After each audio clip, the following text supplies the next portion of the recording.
Hello and welcome to the Majlis, the weekly podcast by Radio Free Europe, Radio Liberty, focusing on Central Asia. I am Mohammed Tahir, Radio Free Europe, Radio Liberty's media manager for South and Central Asia here in Washington, D.C. Gulnara Karimova, the eldest daughter of Uzbekistan's deceased former president Islam Karimov, is again in the headlines. The latest rumors are that a compromised agreement might be in the horizon between her and the authorities, in which, in exchange to her release, Gulnara will return millions of dollars of public money she has allegedly embezzled. But yet, there are so many unknowns in this discussion. First, what amount are we talking about? Second, what her freedom will look like in case if it is granted.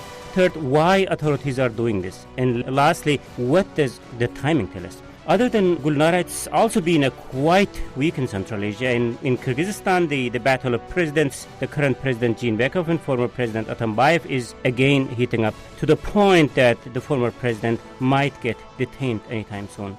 To discuss all these, I'm joined by Fatima Kanji, researcher with the State Crime and Corruption for Human Rights Initiative Project, Alisher Ilkhamov, researcher with the School of Oriental and African Studies, Zamira Ishanova, senior editor with the Radio Free Europe, Radio Liberty's Uzbek service Ozotlik, and Bruce Pannier, editor of Radio Free Europe, Radio Liberty's Central Asia blog, Kishlok Owazi. Welcome on board, colleagues. Hello. Thank you. Very nice to have you. So let's start with you, Alisher. I think, I don't have to repeat all the headlines in which Gulnara Karimova is being currently discussed these days. So how do you read all these? What's happening? What we learned from the most recent statement, now there is a kind of little doubt that actually this indeed was made on behalf of her, given the fact that on the following day the Swiss authorities themselves published their own press release, which are corresponding to what she's saying to some extent. What is clear that she is ready to to give up 130 million US dollars. This 130 million, actually, they being registered in the name of Madumarov. That's why they're separating this amount from the following amount, which is 555 million US dollars, actually, which is was registered in the name of Avakan.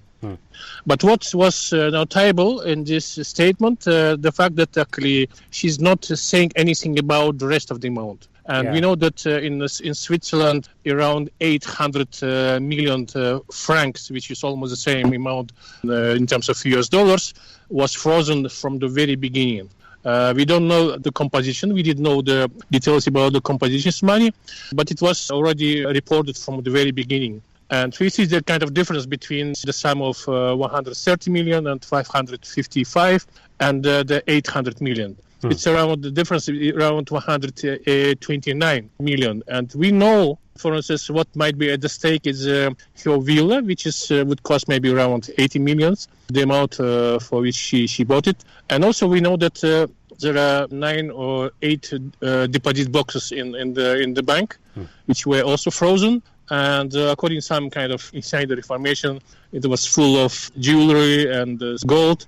No idea about what the total value of those deposits, but it's actually correspond to this kind of missing figure of in terms of difference between what she's saying about it and how much the Swiss authorities were investigating.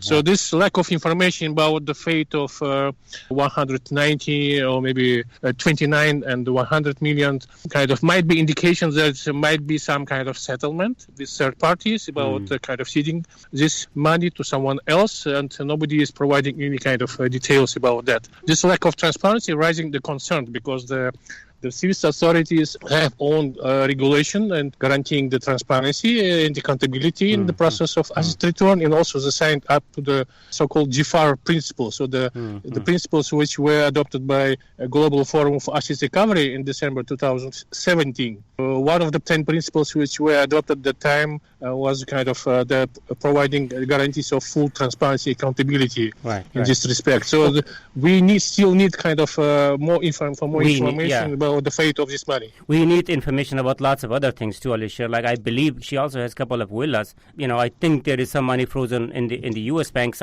Lots of things.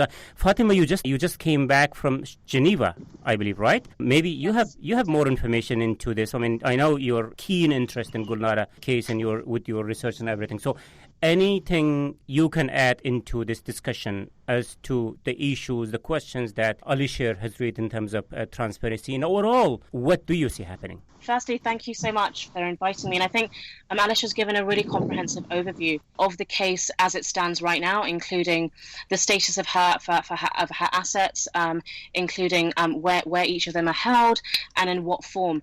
Really interestingly, actually, one thing I did want to add to what Alisher said was that she had also, via her daughter's Instagram account, allegedly stated that she had returned 1.2 billion approximately US dollars to the Uzbek government to benefit the state coffers. But on the 27th, which was yesterday of June, the Finance Ministry published a statement on its official Facebook account stating that no amount of that value had entered the budget, but it had raised 20.2 million US dollars last year from the seizure of jewelry and foreign currency from Karimova, and a further 11.8 million in the same way this year. So there seems to be a slight discrepancy between what the government is saying and allegedly what the Instagram account of Iman Karimova is also saying. And one thing that we've been doing as civil society and a group of academics, we've been coordinating international civil society efforts on this issue to ensure the responsible repatriation of assets back to Uzbekistan, ensuring that the victims of corruption, which are ultimately the Uzbek people, the funds are repatriated in a manner that ensures remediation for the harm caused. Because we, of course, know the system of governance that operated at that point in time and the detrimental effect that had. And in keeping, as Alisher mentioned, with the GFAR principles that state that the funds should not only go towards victims of corruption, but also ensuring that those that caused the harm in the first place, i.e. Gulnara, as well as those surrounding her, both immediately, but also in the periphery, do not in any way benefit from those funds. Yeah. And so one thing that civil society is committed to doing is ensuring that those funds do go back responsibly in a manner that's open and transparent, that we can equally track, and is in line with, there was an Uzbek civil society proposal for the framework for return that was published last year.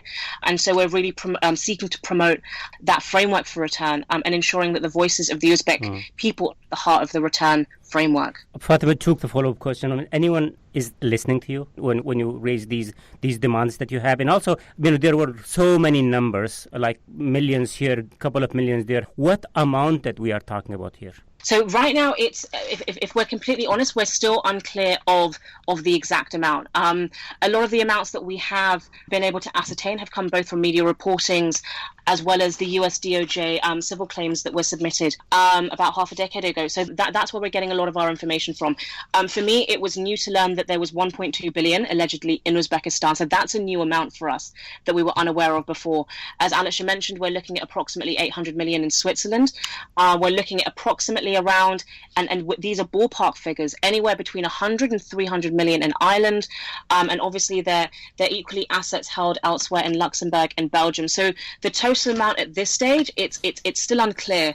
But if we are, it's more than a billion actually, together with both those bank assets actually and also the real estate. So it's around between 1 billion 20 and 1 billion 100 million in total. That's excluding the amount that Karimova allegedly said is in Uzbekistan. So as Alisher mentioned, it is between those two amounts, but it excludes the 1.2 allegedly in Uzbekistan, as well as the amounts that have just been confirmed by the Ministry of Finance. Okay, talking of the Karimova's money in Uzbekistan, or maybe Karimova repatriated some of the money to Uzbekistan. I think I was reading Zamira in you guys' news agenda today or yesterday that Uzbek authorities have been saying that they have not received anything so far yet from Gulnara. Is it the case? Yeah, this is Minister of Finance, as we heard now. They yesterday made a statement that they did not receive that much amount of money. Gulnara mentioned it was her assets within Uzbekistan. So we are really talking about something which she held or head in Uzbekistan. So Prosecutor's General Office also was always kind of denying big numbers before mentioned in terms of Gulnara's assets in Uzbekistan and abroad. So again, we also don't know what is it. But what is interesting to us is that with kind of help or maybe with permission of the government, now in Uzbekistan they started kind of testing public opinion. That's interesting. About Gulnara and if she should be forgiven, if she should be amnestied. And so this is parallel developments which very closely watching. Yeah. So I was looking into this campaign. I think your report from yesterday. There are and some. Today also it's the number one issue. I mean number one topic now. Uzbek users of social media debating. Zamira, also it's interesting. Like there are a number of kind of public figures, at least from the showbiz, who are speaking in favor of Gulnara being released. And today, I believe, Yıldız Osmanova, the famous singer, has changed today. Yeah, and she was against this. Yeah, first, the funny thing is that Gulnara asked for forgiveness on last Sunday, on June 23rd, via her daughter's Instagram. So next day, Swiss prosecutors announced that they decided to return 130 million Swiss francs back to Uzbekistan. And the same day in the evening, very kind of known Uzbek showbiz representatives with millions of followers on social media, they started a campaign that they missed Gulnara, she was a great person, and they're waiting for her to be released in coming days. And they started really reminding the public how much she done for art and culture of Uzbekistan.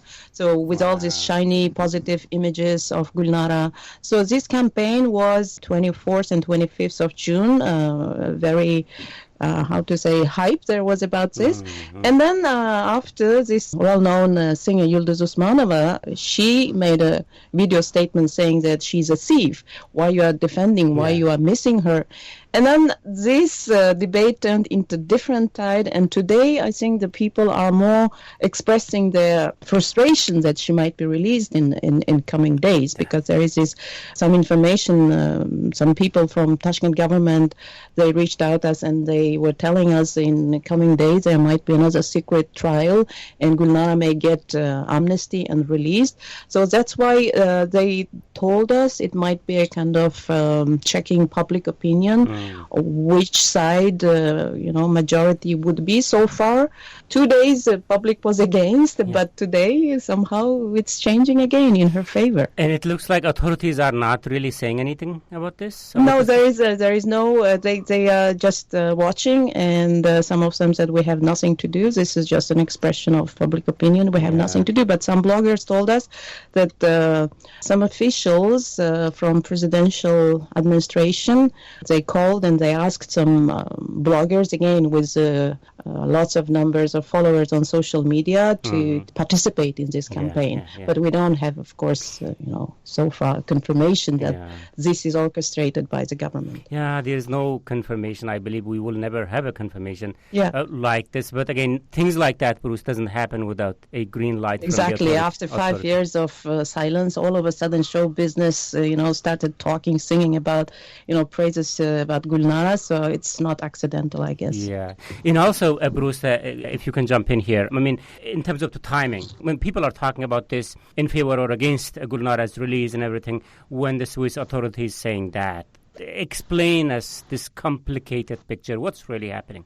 Well, boy, I wouldn't want to say I know anything for certain. I mean, there's been a lot of stuff going on around her. Even international rights organizations have been stepping up their campaign lately to say, guilty, not guilty, whatever, she deserves to have a fair trial. There's got to be a process. We know that her Swiss lawyer was out there recently. He was on Twitter saying she was in miserable condition, and suffering greatly, so there was no way to avoid the topic, so there's that aspect aspect to it too. I'm sure they would like to clear the table and not have to listen to years of this, complaining from rights organizations about what's going on with her. There's also the thought that, Uzbekistan could certainly use the money. Mirziyoyev keeps talking about all these great changes he wants to make and how, they just need foreign investment and things like that. So, the sums that we're talking about are not insignificant. I mean, it's not a huge amount of money that would save Uzbekistan's economy or turn it in a different direction. But then again, it's also enough that I'm sure the Uzbek government would like to get a hold of it. So the first part of the process, as Fatma mentioned, there's got to be a lot of transparency here, but they're not going to get any of that money back until they show that they've run Gulnara through a judicial process that has somehow decided that she should be freed or kept in jail, but it's got to be open to everybody. And from that point, then you can start to talk about the repatriation of money and do some more investigations. She says, Gulnara says she's going to be cooperative. Right. We've heard about money that's mainly in Europe, but we know that she owned property in Gulf states. We know she owned property in Russia. So I mean, this 1.2 billion or whatever could be like really the tip of the iceberg, and there's a lot of things that have to happen to get that money back. Yeah. On my end, I have no understanding of this legal procedure, but given that that there are so many legal cases against Gulnara in Europe, in U.S., all relating to her money and alleged corruption that she had, even if Gulnara wants to return this money, can she legally do that? So if we're looking at the case of and this will be done, I suppose, on if we take Switzerland for as an example, and of course I'm not a Swiss lawyer, so pardon me on that front, but it would very much be a case of it's currently under the judicial process right now, and the outcome of that process will then dictate the extent to which the Ministry of Foreign Affairs in Switzerland and others are then able to negotiate a settlement with the government of Uzbekistan, which and that can involve other ancillary actors as well in that process. We've seen the government of Uzbekistan negotiating directly with Karimova, allegedly according to Iman's Instagram account. So anything is possible, I think, in this case. But as Bruce mentioned, it's incredibly important that we ensure that the due process rights of Karimova are upheld, and equally that any trial that does take place is done in an open, in a transparent and accessible manner that respects due process rights, but equally allows the submission of evidence as and platform for all parties involved, so there's an equilibrium on both sides. Before that happened, actually, the kind of following standards of transparency and accountability in the process of return, before that, actually, what actually those black activists called for last year was to address those institutional kind of the factors which drove the process of bribe extortion in the telecom industry. Yeah. If, for instance, the government of Uzbekistan doesn't address those issues, and for so far they hadn't yet, then there is a high likelihood that the money could be stolen over again or mismanaged. This is actually the probably for the moment the main concern. Under what conditions the Swiss government would return these assets to Uzbekistan? Whether some preconditions would be set up in order to kind of first of all to give for Uzbek government to do some homework before they would get money back into the country. And that would go against one of those 10 principles which were adopted by Jafar, which also indicating that the money should not end up with under control of those people who committed those crimes, or who were at least complicit. What we know in Uzbekistan that those trials actually which took place on this Gulnara alleged corruption and the money laundering took place in 2015 and then 2017, and now we're talking about a new possible trial will actually not meet any standards of the fair trial, transparency, and that's actually create a problem that actually so many gaps of accountability, the transparency, and the kind of lacking of any kind of following standards of fair trial, which on the base of which this deal with Uzbekistan will be kind of reached. Yeah, that's what I was thinking about. Like, for Uzbek authorities, the money aspect of that is important, but what about her other alleged crimes like money laundering, corruption, which was, I believe, the reason for her detention in the first place? I mean, where that would go, at the time when we are talking about her possible freedom, how that process will work. Alisher, do you want to continue? We don't know yet. Actually, what we know that the Swiss law requires the Swiss government in negotiating with the country receiving the assets to provide some guarantees that the money will be used for the interest of the people and that will actually serve towards the establishing rule of law. But the main problem when this country receiving assets would address the issues of rule of law at the end of the process of return before receiving the assets. So in our view, in the view of the civil society organizations, activists who raised their own concern last year, this should happen first. The first Uzbek government should make their homework to move toward establishing the standards of rule of law, independence of judiciary, and then maybe reconduct this trail over this Gulnara case in order to come up with a judgment which will meet standards of the due process. And only that, after based on this kind of process, the asset return would be really clean of any kind of corruption. Because for the moment, how it looks for observers, actually it looks like another kind of bribery. Gulnara is seeking freedom, actually to be released from the prison. In exchange for that, she's giving consent for giving those money and returning to Uzbekistan. So that's only her role actually changing from bribe taking to bribe giving. Bribe giving to whom? To the government in exchange for her freedom. That is actually impression regardless That's of the interesting, kind of specific legal proceedings and process. This is how the overall situation looks like. What you are saying is she is bribing her release out of jail. Yeah. It looks like overall actually at the end. Very interesting. So let's say that she is released. Then what? How much of freedom authorities will be comfortable to give her, and what is next in this discussion? So while the former Uzbek president's daughter might be finally released from jail, the possibility for a former Kyrgyz president, Atambayev, going to jail is getting serious. So what is that we should keep our eyes on to understand where things are headed? We will continue the Majlis podcast talking about these and many other questions very shortly.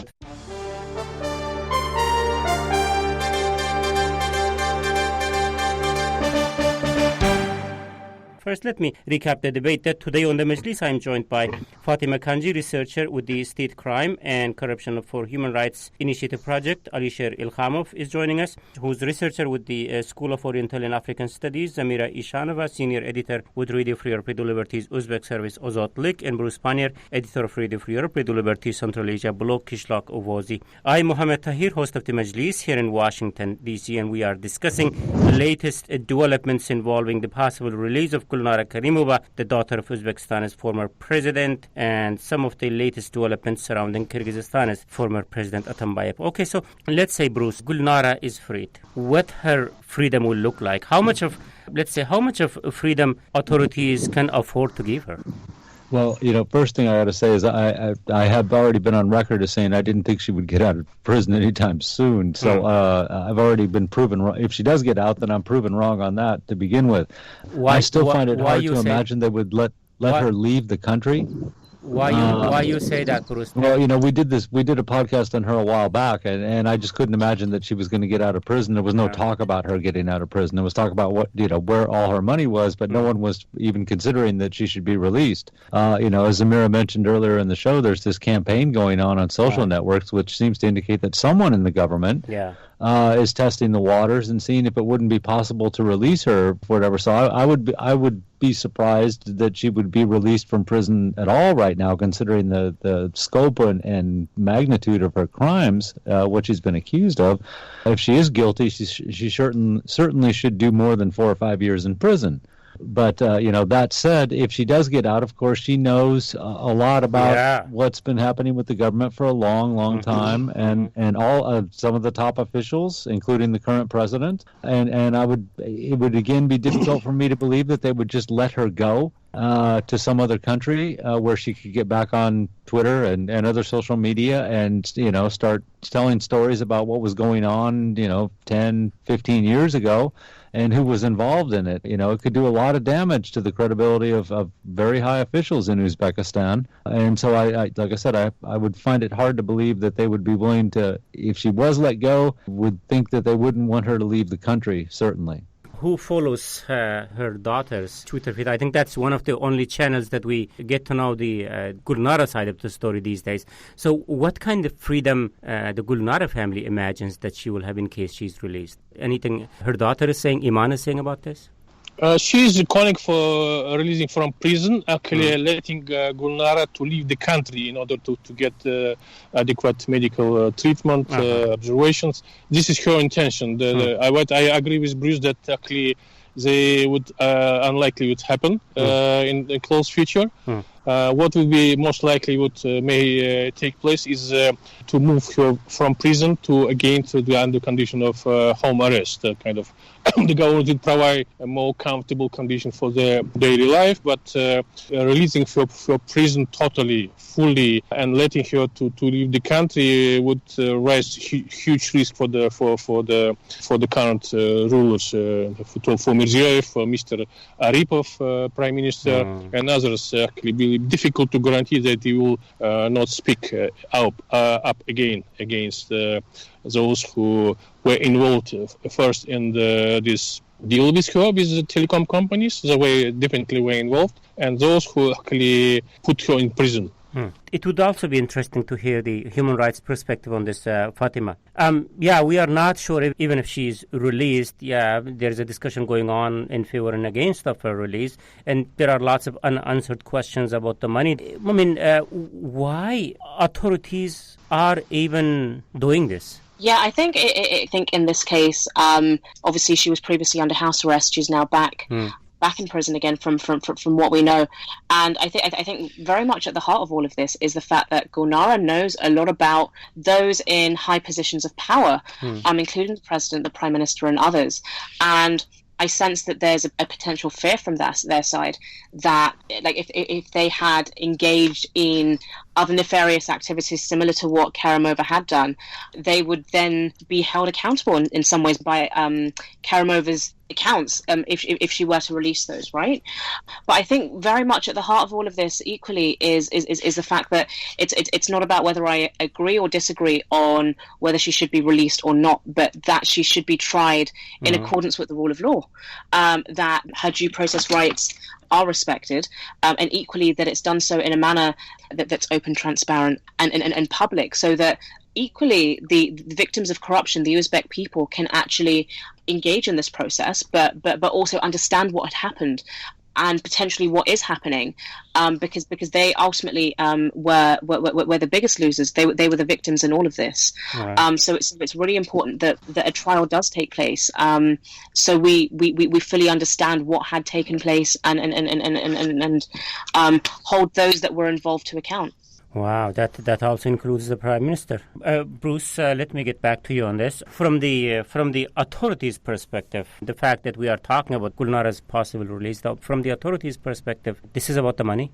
No, I mean, that's obviously a big part of it. You know, like I said, she's drawing a lot of bad publicity on the government right now. They've made a big deal out of releasing a lot of people who were considered political prisoners before, since Mirziyoyev came to power. You know, I mean, and we've heard, and I made the argument too, that most of the people they let go had spent a lot of time in prison and were elderly and fairly harmless at this point. But they wanted, you know, some recognition for the fact that they were taking this step. And now and after doing that, I think, you know, the plight of Gulnara is now weighing on the reputation of Uzbekistan as these other political prisoners weighed on the reputation of Uzbekistan. And I think they just want that out of the way. You know, they want to move their economy forward. They're going to need foreign investment. They're going to need cooperation from a lot of governments, including governments in the West. And, you know, like Gulnara, don't like her, whatever, the fact that she's in prison and hasn't been entitled to an open trial. You know, I mean, let's face it, we found out she was in prison. She was imprisoned, you know, and there was a court verdict against her, you know, very suddenly. It had already taken place before that was even announced. Right. You know, so it was at that level. So, you know, this is just the kind of bad publicity the Uzbek government does not want right now as they try to move forward with their own plans. And I think they just want this, you know, settled and out of the way. The money is a big part of it, but they don't want the bad publicity that comes with keeping her locked up and having her lawyer visit and say that, she's can't stand up practically, she's in horrible condition, badly in need of medical help, those kind of things. It just doesn't make the government look good. Okay. Let me take, Alisher, your point in this. I mean, what the authorities are driven by.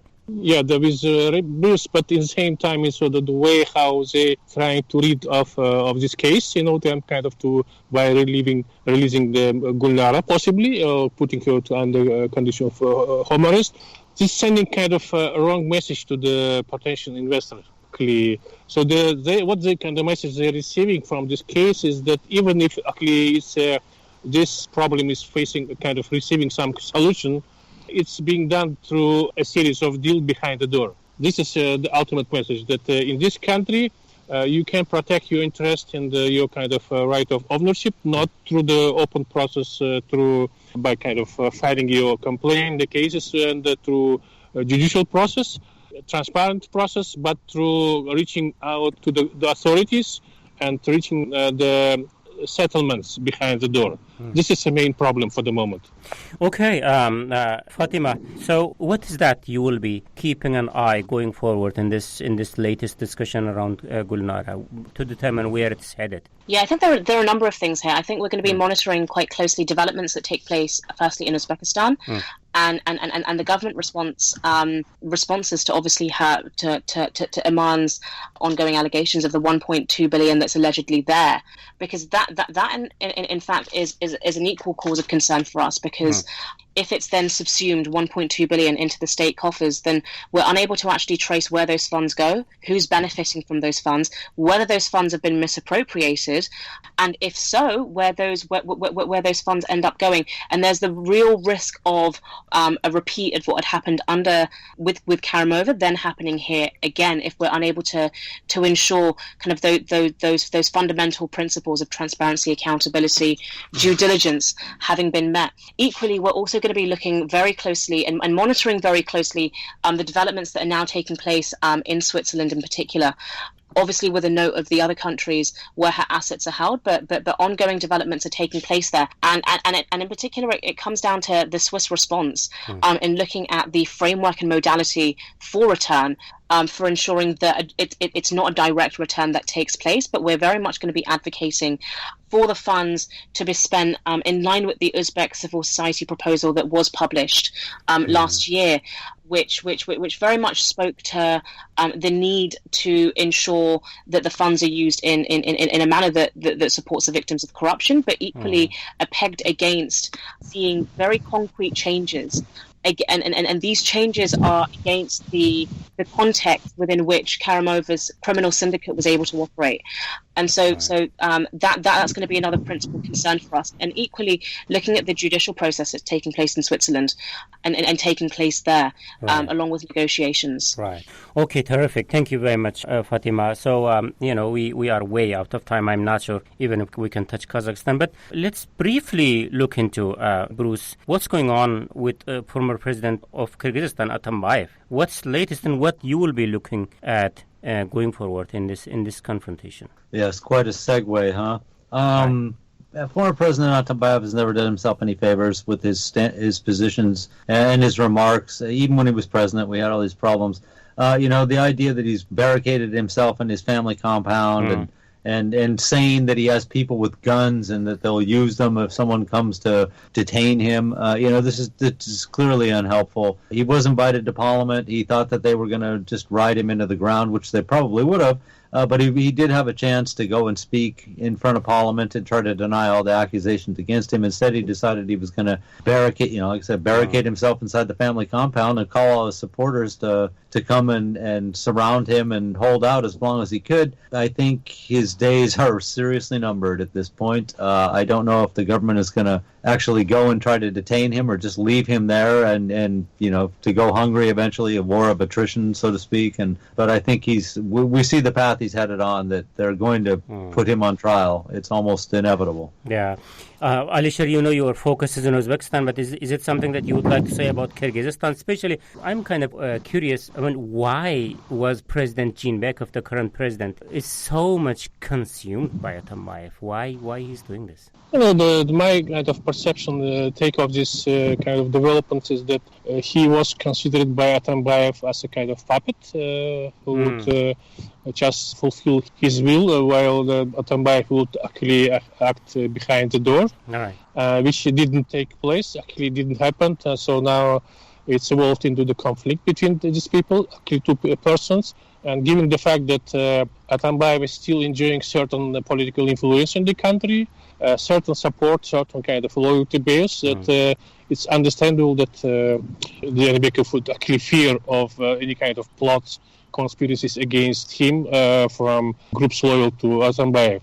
This is ultimately speaking about the system of patronage. He's still governing affairs in those countries, both in Kyrgyzstan and Uzbekistan, and it's quite logical that those who living the office, presidential office, kind of fell victim of the same system, of this system of patronage. And he had a chance, Atambayev, during his tenure as the president, to move the country towards more establishing rule of law, the independent judiciary, the kind of transparent and accountable government. He did little about that, and now he kind of falling a victim of the same kind of his own legacy. Right. This is a message sending to other authoritarian leaders. Actually, they have two options in this situation. One is kind of going ahead with reforming further the system, especially this message sending to the Mirziyoyev, who kind of stuck between the absence of reforms and the full range reforms, or going back to the kind of strict authoritarian rules, actually, and